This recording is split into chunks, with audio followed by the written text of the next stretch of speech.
L'avertissement du gouvernement britannique était clair. Selon Londres, une attaque terroriste à Nairobi serait sur le point d'avoir lieu. Les centres commerciaux et hôtels pourraient être visés. Une nouvelle menace contre le Kenya après son invasion de la Somalie voisine en octobre. Les compagnies de sécurité vont renforcer leur surveillance des espaces commerciaux et des hôtels. Tout le monde est contrôlé.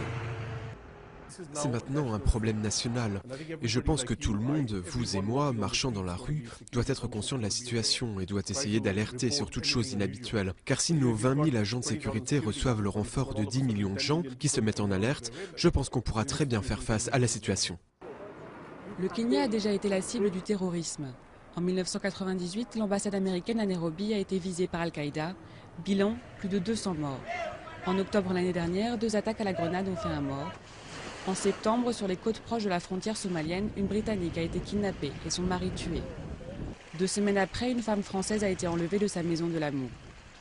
Mais les touristes qui ont décidé de faire le voyage ne se disent pas inquiets des dernières menaces. Je n'aime pas paniquer et j'ai la sensation que je n'ai pas de raison de paniquer, donc je continue simplement à vivre ma vie. Les habitants ici ne me donnent pas l'impression qu'il y ait un problème. Les agents de sécurité sont partout. Vraiment, je ne suis pas inquiet.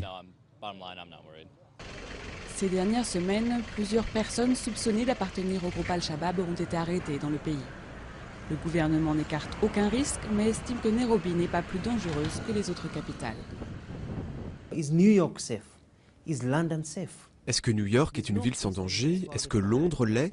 Il n'y a aucun lieu dans le monde qui soit prouvé à 100% sans danger.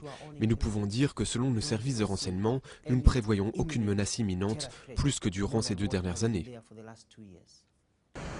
Malgré ces assurances, les touristes ont déjà déserté l'île de Lamu où tous les hôtels sont vides.